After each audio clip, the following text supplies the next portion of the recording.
মাননীয় স্পিকার মহোদয়া, উপস্থিত সম্মানিত বিচারক মণ্ডলী, প্রত্যেকেই জানাই আমার সুশ্রুত প্রণাম। তৎসঙ্গে উপস্থিত আমার সহপাঠী ছোট বড় ভাই বোনদের প্রতি রইল অফুরন্ত ভালোবাসা। আমি অর্ণেশ শর্মা, এই মহাবিদ্যালয়ের বাংলা বিভাগের পাঠরত ছাত্র। আজ আমার আলোচনার বিষয় হল ভারতীয় গণতন্ত্রের চূড়ান্ত অবস্থার 50 বছর শিক্ষা। প্রথমেই জানতে হবে যে জরুরি অবস্থা বিষয়টি। 1975 সালে 25 জুন তৎকালীন প্রধানমন্ত্রী ইন্দিরা গান্ধী ভারতীয় সংবিধানের 352 অনুচ্ছেদ অনুযায়ী সারা দেশে জরুরি অবস্থা চালু করেন।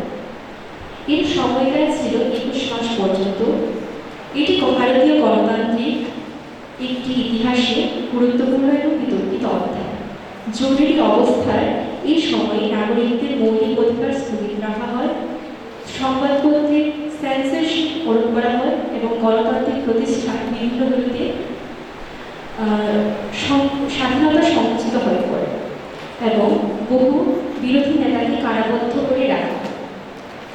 জরুরি অবস্থার এই ঘটনা থেকে আমরা চাই যে শিক্ষা পেলাম, সেগুলো প্রথমত গণতন্ত্র শুধু নির্বাচন নয়, এটি মত প্রকাশের স্বাধীনতা, মৌলিক অধিকার এবং আইনের শাসনের উপর প্রতিষ্ঠিত। এগুলো ক্ষুণ্ণ হলে গণতন্ত্র দুর্বল হয়ে পড়ে। দ্বিতীয়ত, একটি স্বাধীন বিচার ব্যবস্থা, মুক্ত সংবাদ মাধ্যম গণতন্ত্রের প্রধান স্তম্ভ।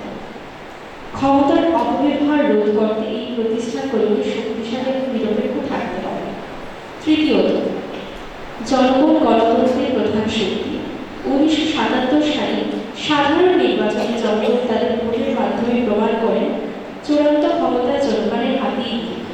চতুর্থ, সংবিধানই সর্বোচ্চ, কোনো সরকার বা ব্যক্তি সংবিধানে উঠতে পারে।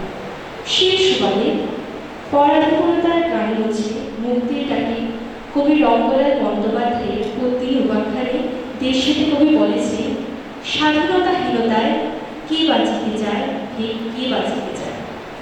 পরিশেষে বলা যায়, জরুরি অবস্থা ছিল ভারতবর্ষের একটি অন্ধকার অধ্যায়, তবে এটি ভারতের গণতন্ত্রকে সচেতন, শক্তিশালী এবং সুসংবদ্ধ করে তুলেছে।